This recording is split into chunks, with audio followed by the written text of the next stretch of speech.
We'll record. All right. Hey, everyone. I have a special guest today, Stacey Eastabrook of Finger Lakes Mushrooms.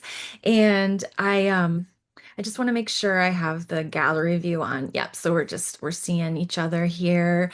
And yeah, I really wanted to bring Stacey into our school community to chat about her work with foraging and cultivation. And so, Stacey, I would love to just hear a brief introduction about you, and Sure. how you got into this, how you started Sure. with the mushroom worlds. Right. Well, I'm in the Trumansburg area, and I started FLX mushrooms here in 2022. Oh, I became a certified forager during COVID. I was like, I have enough time to study for this test and to get ready for it. There was no class to take. I didn't study mycology. This is different. hmm. But there is, on the East Coast, there's actually only one person that you can become certified as a forager, mushroom forager Oh. specifically, through. And the test is offered 3 times a year, once up in the New England area, once usually in Pennsylvania, and then once in the South Carolina, Georgia area. So I studied really hard for this test to make sure that I didn't miss one single thing because it is a pass-fail test, Oh. and it is 2.5 days long. Oh.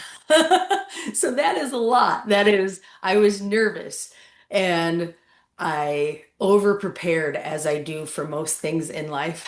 I'm like, look, you've been picking these forever. But I'm like, what if I forget something at the last minute? So, yeah, it was really fun to go through the experience with other people who are just as into mushrooms as I am and get to Mm. spend a few days with people like that. Uh, and being certified allows me to sell wild mushrooms to Oh. restaurants and at farmers markets. That's really the only way that you can do that legally. And that was my big, real purpose for getting that certification. I Wow. have been harvesting mushrooms, hunting mushrooms for a lot of years, and had a wonderful mentor. I started just being outside. I was an outdoor kid for sure. Lived in rural Pennsylvania, and with my grandparents, and we they hunted and they fished, and we were used to getting food from around our home. Mm. And it was funny, I thought about this recently, is I didn't grow up foraging in the sense that we didn't use that word. Mm. It was just not, it just wasn't a word that ever came up. I was trying to think of any time I ever heard that word out of my grandmother's mouth. You would say pick Hmm. or gather or just please go get these for me. But the concept of it as this activity of foraging, for whatever reason, just wasn't in our lexicon of speaking about that. But I knew as a child, as walking around, the things that I could eat in the forest. Not the mushrooms weren't a big thing in my family when I was young. We ate one or two things that were very obvious. We ate chanterelles, we ate Hmm. morels. They grew right by our house. My grandparents knew what they were and we ate them, and I knew what they were. But we never went out into the woods specifically looking for other things. Then, when I was in high school, I spent a lot of time still in the woods and seeing all of these mushrooms and how cool they are. I wanted to learn about them. But that was back in the days of the Dewey Decimal System and not the days of the internet. So it wasn't as easy back then to learn. Right. You have to get these great big books out that were very technical. Even just trying to figure out what the abbreviations were so Oh. that you could read what they were saying Mhm. was a challenge. So I just picked a few things and things that I saw frequently that I had interest in and Mhm. just figured out those couple of things. So I added a few more things each year that I knew what they were. And yeah, I've got a really wonderful mentor in my late 20s that was Mhm. super meticulous about making sure that I knew the Latin names of everything. And um, that just sent me on. By then, I was like, I want to know what everything is, not just these things that I've learned. I want to know all the things. And I'll tell you the truth, I don't know all the things, and I'm never going to know all the things because there's a lot of mushrooms out A there. lot of mushrooms. Well, I was actually quite impressed with the list that I saw that you teach people like 12 to 14 types of Hmm. mushrooms on your Yeah, foray. I call it it's called my top 14 class. Yeah, that's And amazing. the thing is, each of those, almost all of those mushrooms have multiple variations. Mm. So, for instance, we have 5 kinds of chanterelles, not just Oh. one. We have 5 distinct varieties. So, you're learning each one of those varieties as well. So by the time you've learned the variations and a couple of non-dangerous lookalikes, you've actually learned, I don't know, 32 mushrooms by the time you're finished. Oh. But if I tell people that right off, they're like, I don't think I can learn 32 mushrooms in one day. You're like, no, but a lot of them are just slight variations of the other ones, but they're still distinct enough to be their own species. And are those 32 in the Northeast here, or does that Yes. span across? Oh, wow. No, Okay. they're all here. They're all some of the most common mushrooms that we have here. The mushrooms made it on the list because they fit a certain criteria. Yeah. One being that they don't have any dangerous lookalikes. And that There is might be huge. something that would give you a mild stomach ache, but there are no lookalikes of any of these mushrooms that would be dangerous if you made the mistake of harvesting them. Secondly, they're easy to identify. They don't have things that look just like them. Mm. Um, and also then things that you could be finding on a regular basis. If it's a very rare mushroom and it still fit the other 2 criteria, it didn't make it in because you're not likely to come across it. I wanted to teach the things that people are actually going to see when they're out there. One of the things about mushroom hunting in our area, like we don't have as long of a season as some places. Mm. Georgia, they've been hunting mushrooms already for a month and a half. They're Oh. far into the season by now because it's warmer down there. And we have a shorter season, but because of our topography and our soil types and the diversity of types of trees that we have an incredible diversity of mushrooms Mm. here. Hmm. So many kinds all in one spot. Some of them like the higher parts and some of them like here. So and we've got everything here. We've got the mountains, we got the valleys, we've got all different kinds of woods. We've got all these waterways bringing moisture and little microclimates all over the place, all the lakes and everything. So in that sense, we're in a really good spot for mushrooms here. Yeah, I remember first finding a reishi and being like, oh my God, like I didn't even know they grew around here. And Yeah. then I Yeah. learned it was on the hemlock. And where I was Hmm. living at the time out in Ellis Hollow, it was, very woodsy with a stream and lots of Hmm. mist. And I'd Hmm. find all sorts of wonderful things out there. Yeah. Amanita, chanterelle, oyster, Hmm. morels. And so that was a real magical time in my life. It was Yeah. about 8 years ago or so, 8 or 9 years ago, when I was living out there. And I recently moved back to the area, so I'm excited to adventure out there again because Hmm. the property I lived on was bordered by Cornell, um, Yep. whatever it is, they're like land trust, and so Hmm. it's free to, it's not Hmm. private property. So I want to show my partner and my son like my Yes. old stomping ground of mushroom gathering. Absolutely. And we're surrounded by places out here. Yeah. Well, I'm so excited to take some a foray with you Yeah. at some point. And I would you be able to just tell the group the difference that you were describing to me about foraging and the foray? Yeah. Generally, when a group is taken out to look for mushrooms with a guide, you would refer to it as being a foray. Um, and those are typically where everyone kind of breaks off into little groups and they've got their own baskets and they're harvesting, one little mushroom here, a couple mushrooms. You're not trying to fill the basket. A whole variety of different things that you see. And then you bring them back and you set them all out so everyone can see what they are. And the leader of the group and the group together will help to identify what these mushrooms are. You're not seeking anything specific, you're just looking for a diversity of mushrooms.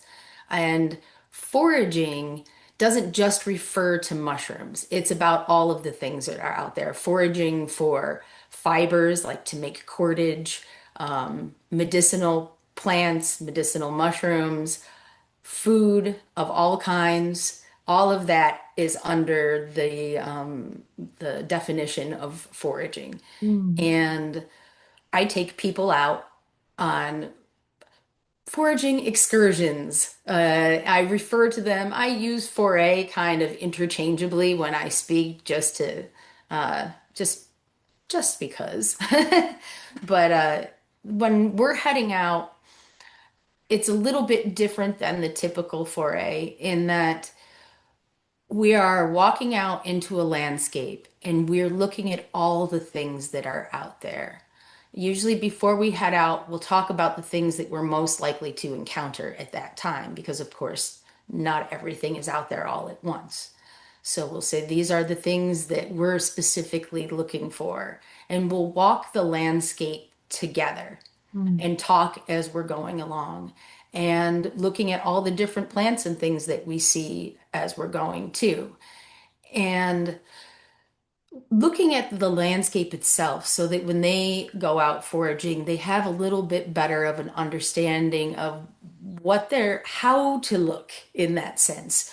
Where, say, if we're walking in one area and we're looking for a specific mushroom, like, say, chicken of the woods, Mm. and they like to grow on big old oak trees. So, yes, you could walk around and you can scan the whole forest looking for chicken of the woods. But if you know that they're on the big old oak trees, we're Mm. going to walk around and we're going to make sure that we check every single big old oak tree on our walk because that's where we're going to find them.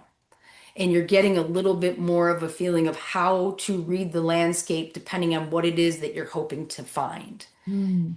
And just feeling that kind of immersive forest experience as well as just that gathering aspect. We're doing that as well. But yeah, that's Yeah, it's like a shift of consciousness, really tapping into this.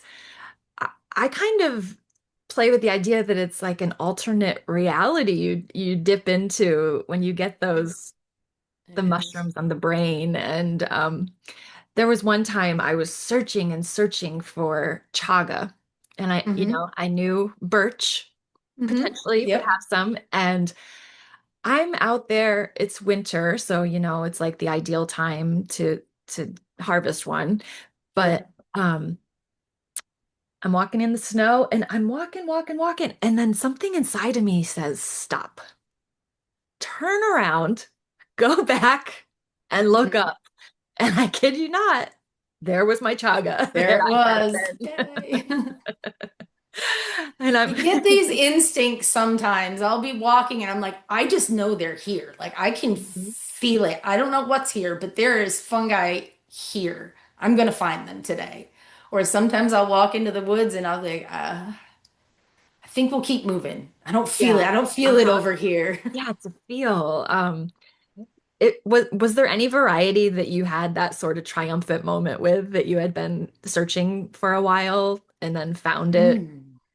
Um, there are so many mushroom stories, Yeah. and most of them are really just about this. the surprise and the delight of finding something, whether you're specifically looking for it or you just stumble across it. Um, but there's no real drama, so there's no big build up to it. It's just like you're walking and all of a sudden squeal with delight. I have people who will turn around and go, "Are you okay?" I'm like, "Oh yeah, I didn't get hurt. I was just very excited." I'm thrilled. You know, and even driving in the car and not expecting, all of a sudden you look and there's this giant mushroom or a whole patch of whatever on this old country road somewhere. And these, I like that it's both just a surprise, but it's like a treasure hunt. It There's really things is. hidden out there. They're waiting for me. It's just, am I going to find one? Um, I think my favorite memories around hunting mushrooms are more revolve around my kids and my nieces and nephews. Mm. So I have a son and a daughter who are both in their early 30s now, and I have grandkids between 1 and 6, and they've Oh, already started getting in it. So when the kids were younger, elementary school age, we would go out as a whole family and go foraging. And the kids knew what these mushrooms looked like. It was a big part of our lives. Like we didn't stop talking about these things and they knew what they were. And it was very much like we had a big treasure hunt for them. They wanted the bragging rights of being the one that found it. And when they found it, it was like they had found a Pokemon or something. They're like, "Oh my God, I found it!" Doing a little happy dance, or I bait them into finding specific things that I'm looking for by saying, well, you get to pick out the movie tonight. Whoever finds it, whatever. Just seeing the delight on their faces. And when I take families out on forays now, a lot of people that I'm taking out have kids and they're coming with. It's great. I love that. And seeing them find something is that's the most exciting part, I think. Um, I I love really that. do. Yeah. Because it really teaches the kids like presence, and really being in the moment. And my son just turned 2, and last fall we were out in the Finger Lakes National Forest, and I found elderberries, so I was so excited to make some syrup. And then my partner was like, "I think I found something," and we had to like hike up this giant hill, and there it was, a chicken of the woods, and Nice. able to harvest it. That thing was about 9 pounds. It was a giant find, They're so exciting. amazing. They're And amazing. so it's just me and my son. Like I've got him on my hip and I've got this bag. We had a dog poop bag that we put our mushroom in. No poop was in the bag, but Of we just course. had that extra bag. And it's like Hmm. me carrying my kid and my 9 pound chicken of the woods. But I'm excited for Indy to really tap into that. The mushrooms that I'm cultivating at home, he always wants to come in and say hi Yeah. to them and help Nice. me fan them. And yeah, Hmm. I love that Hmm. he's into it too. And That's your great. grandkids, that's so great. Yeah. It is. Yeah. I had my granddaughter out and she says, "Alma, can I pet it?" She wanted to touch it and she asked if she could pet it. That's just like that got me. I'm like, of course you can. Yeah, pet it. That's Oh, great. Oh, I can pet that's so that. great. Um, I'm just going to check my notes real quick because I know Yeah. there were a few other things I wanted to ask about.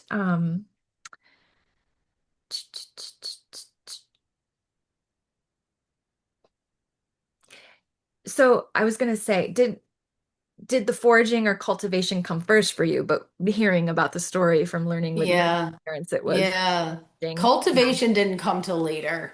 Yeah. That was just a realization that it could be done. I was like, Yeah. oh, wait. Yeah, I guess you could do this. That's great. And it became a special interest where I just wanted to learn everything that there was to know about it and just start doing it just for fun. Mm. Um, Mm. I've had two different properties that had woods on them and started creating this Alice in Wonderland. situation where I'm inoculating every dead and fallen tree in the woods. Everything that's dead has some sort of mushroom growing on it.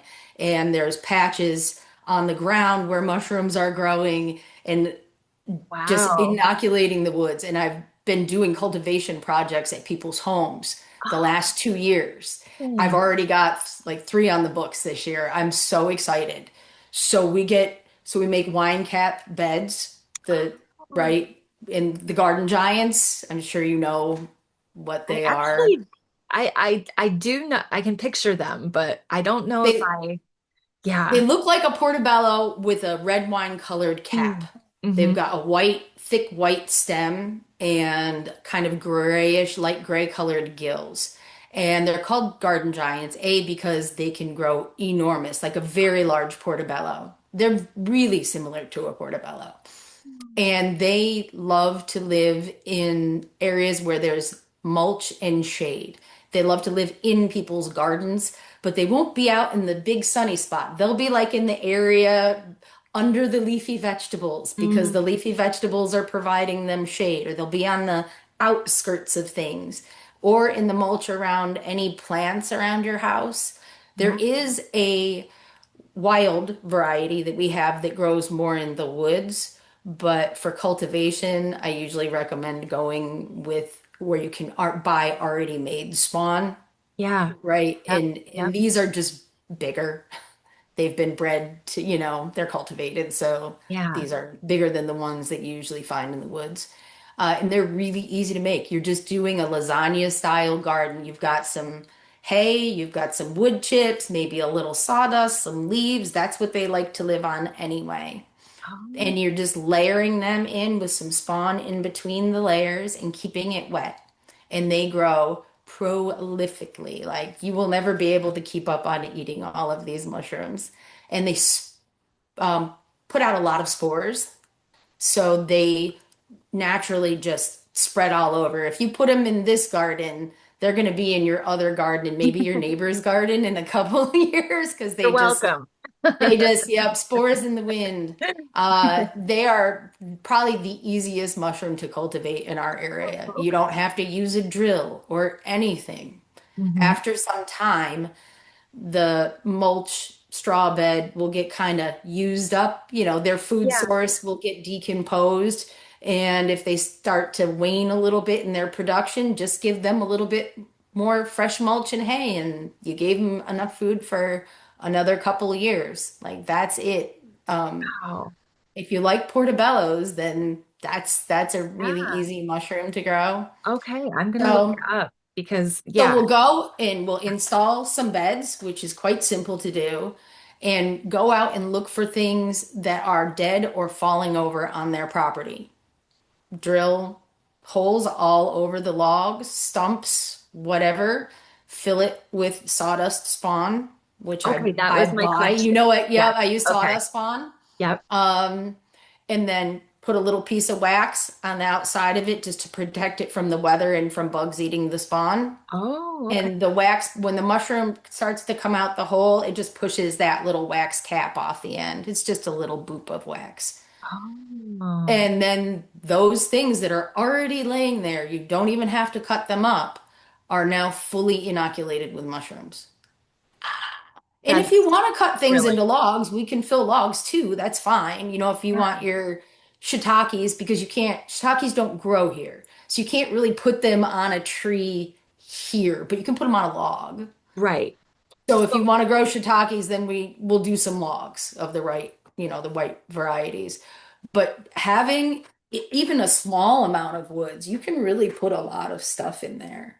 You that's don't have to have a huge property. You just need some shade, yeah. really. You just got to have a little shade. Yeah.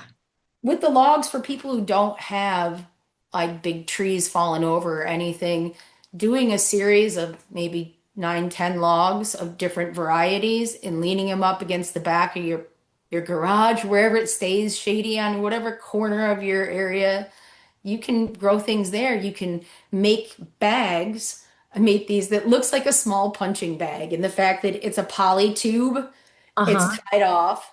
So I put the straw inoculated straw inside there, cut holes, and you can just hang the bag from a tree and water it, and it'll grow mushrooms. You don't have to have any That's so property for cool. that. You just have to hang it up where nature can do her thing. Yeah. And you can inoculate hay bales. If you just put a little, you have to like treat them first just to get, it's easy. You just Mhm. put some powder on them in some water. It's like lime is basically what you're Oh, doing. okay. You're liming them, but you're using agricultural lime, so it's food safe.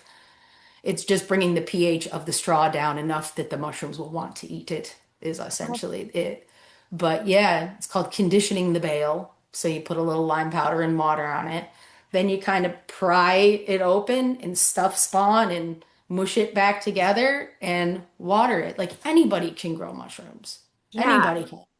So It's my introduction was with the magic variety for research uh-huh. purposes.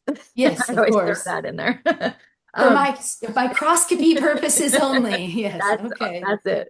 But so I expanded to king blue oyster and lion's mane, and I've gotten a harvest from both of those. And then I also Nice. did shiitake. And so the shiitakes are taking much longer. I don't know if Hmm. that's normal, but I have them just in a mono tub right now, and I Hmm. fan it and spray it. They're in it, their bags, and when I fan it though, I really smell shiitakes. Like I think Hmm. they're gonna come soon, but I'm just sort of waiting on them. I don't know.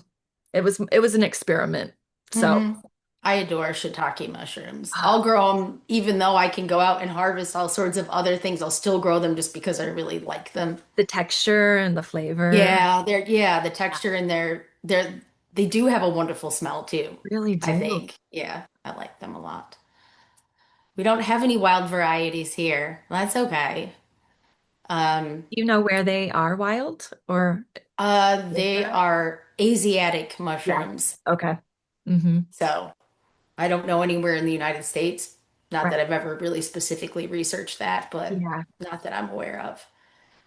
So when you do mushroom cultivation, are you starting from liquid culture, moving on to grain, and doing all those steps yourself, I assume? Yes. Yep. Hello? I like to start with agar, Okay. my own agar, and then Hmm. I either do I've done a spore print on the agar, a spore Hmm. swab. Those take so much longer. So what I also like to do is get agar plates that are already established by reputable um, Hmm.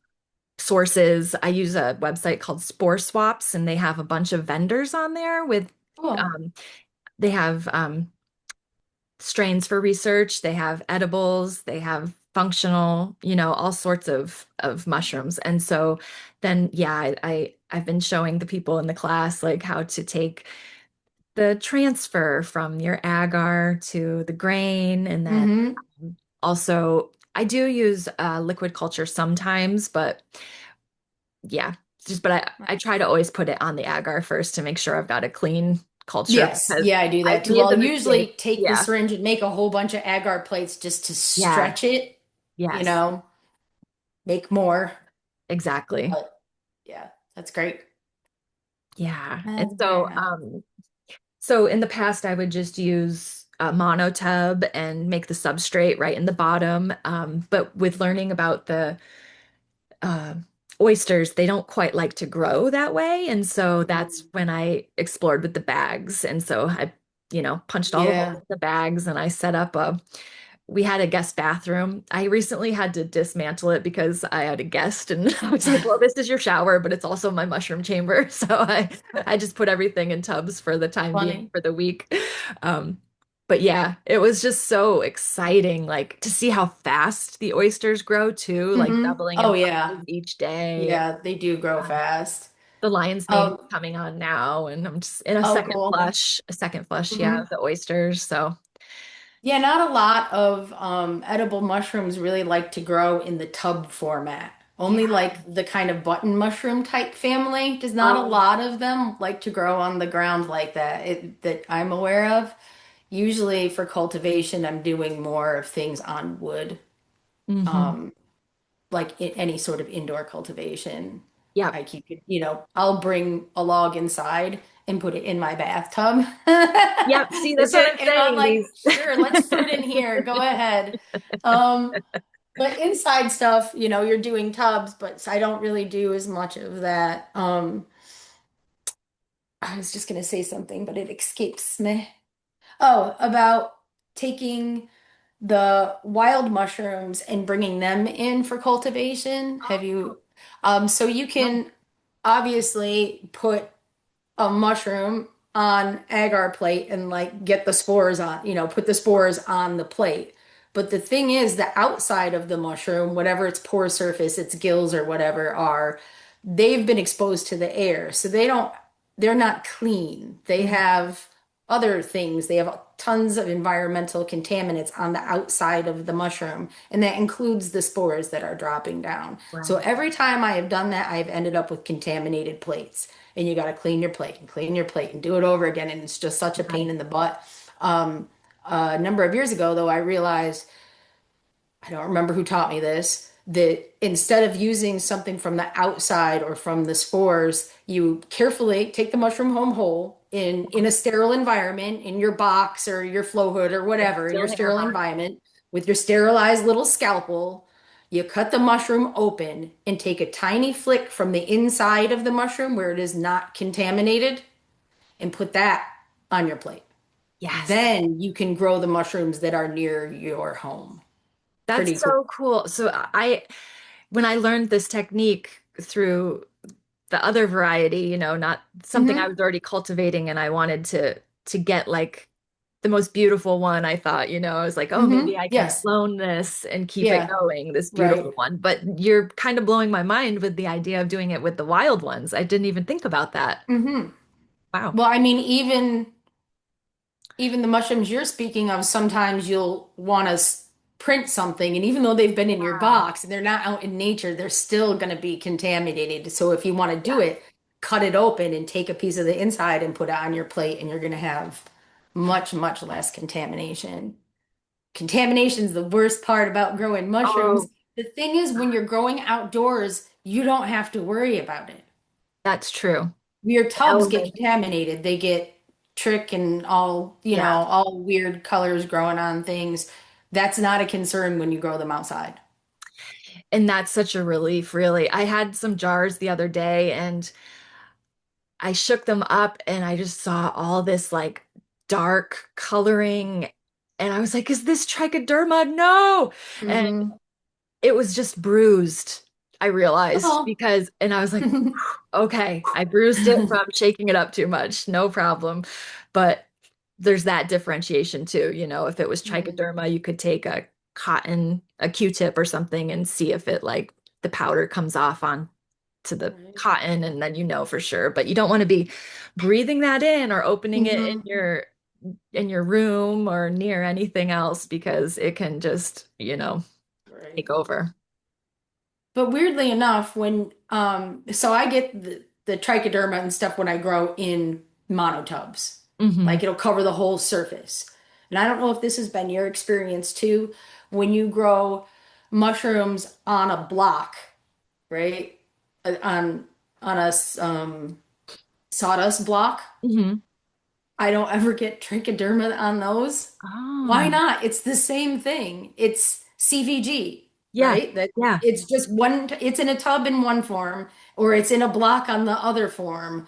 Why do I get green and not, I don't know. Maybe it's just more surface exposure because in the Maybe. tub there's a lot of surface exposure. And Yeah, when you're doing a bag, only parts of the bag are open, the parts that you that's want the mushrooms to come true. out. Maybe that's why.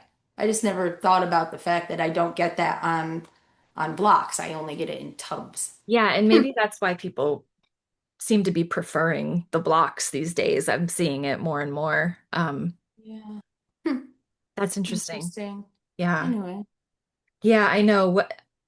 When I've had trichoderma in a tub, then it's like, okay, is this tub toast now? Like, Mhm. do I need to throw the whole tub away or do I just clean it very well? So I use like soap and then 70% isopropyl alcohol and Mhm. just Mhm. make sure I clean it really well because I don't know if the trichoderma could stick to the plastic in some way or, Yeah, you kind of end up getting a little bit excessive about it after you've had some failures Yeah, because you do all exactly. this work and it's, you're like, oh, I'm so excited. Look at it.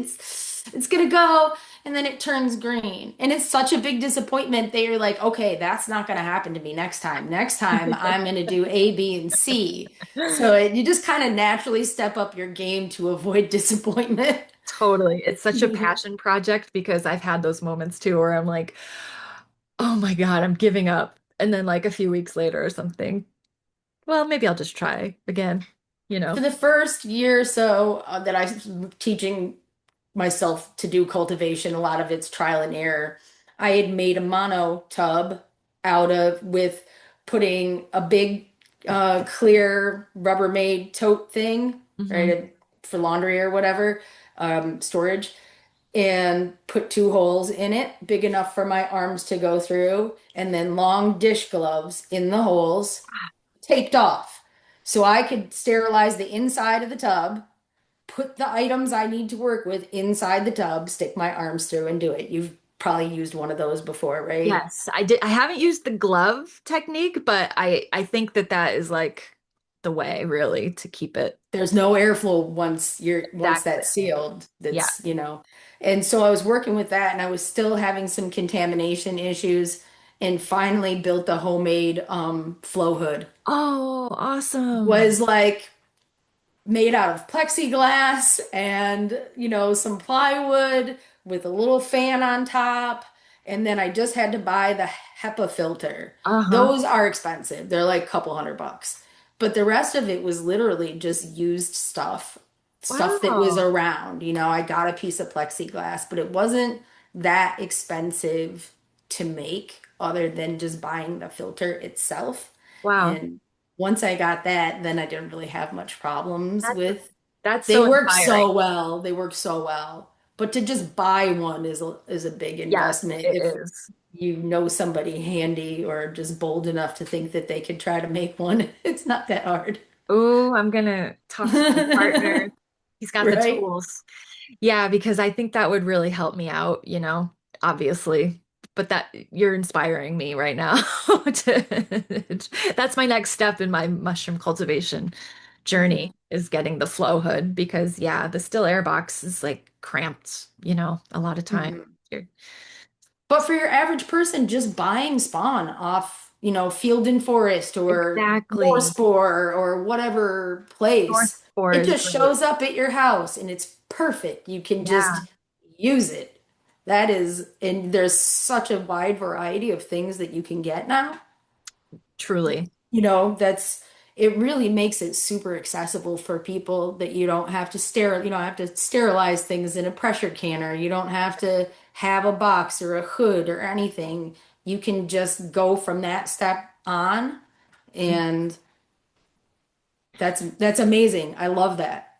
I do too, because, to grow your own food and medicine is so special. And if you're intimidated by the sterilization, there are ways around it now. And Hmm. that's just really cool. Yep. Yeah. Yep. Pretty cool. I Oh, uh I want to spread the word of cultivation to people. That's why I do a couple of workshops a year. It's not that I want to become a mushroom producer. I mhm. just want other people to do it on their own. Yeah, it's so That's my empowering. whole thing. I'm just nerdy about it. And, you've got a special interest. You want to talk with everybody and tell them all the stuff about it. But just be like, did you know you could do this at your own house? You can. You And can. it's like, for real, you can for real do this. You could have mushrooms growing in your garden on a bale of hay in a bag I just love that. That makes me happy to know that people will suddenly start doing something they didn't think they could do. Like, you Yeah. know, fun. Yeah, you're really empowering people to to take the leap and just the magic of cultivation and foraging is just so special. And you're a wealth of wisdom, Stacey. Oh, I'm so thank happy we you. got to chat with you. Me too. And I Me know too. we are coming to the end of our time that we set out for this, but I would just love to hear your offerings in the area. If you just want to Yeah, share quickly about absolutely. what you have going on. Sure. I teach wild mushroom identification classes. That's the top 14 mushrooms that I talked about earlier.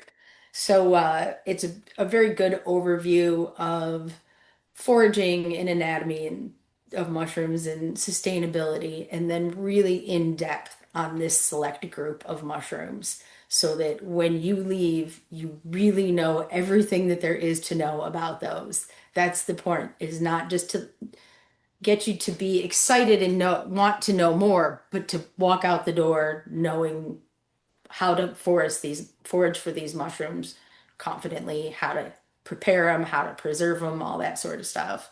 And the couple that you should avoid, of course, as well. And also doing the forays or the foraging excursions with people, whether they are out in the different areas that we have here at a park or whatever hiking trail, or at people's homes if they are lucky enough to have some woods to walk in. And then also doing cultivation projects at people's homes. So this is all outdoor cultivation, the beds and all of the fallen trees and stumps and that sort of stuff, creating little mushroom wonderlands in people's backyards. And then teaching 2 workshops a year, one in the early and one later in the year for teaching outdoor cultivation for people in all of its various forms. Then we drill holes in logs and it's fun. That's what I got going on right now. It's awesome. Oh, I love that you're out in the community doing this, especially going to people's homes and teaching them how to cultivate on their property. That's just really cool. And then they'll share it with their friends. They're like, it Mm. was so easy. I can show you how. Mm, Because it is so easy. yeah. Indoor stuff can be a little tricky, mostly because of the sterility. You have to keep Mhm. everything so sterile. Yep. But what I'm doing, kids can do, other than the drilling part. They can pry open a bale of hay and stuff spawn in it and water it with a hose. No problem. It is that accessible. It's just that people don't really realize that it is. Yeah. But a whole family can do cultivation together outside. It's Wow. great. I love that you're getting families involved and children and Hmm. um well, I keep sharing your link everywhere I've been Thank talking you. about this, so I hope I more people appreciate it. come your way and I'll share this with my larger community as well and just such a gift to talk to you, I Stacey. really enjoyed talking with you today, and I do hope we get to go out and go foraging sometime this season. Me too. I'm gonna Take make that care. happen. Yeah. Bye. Bye. Thank you. You're welcome.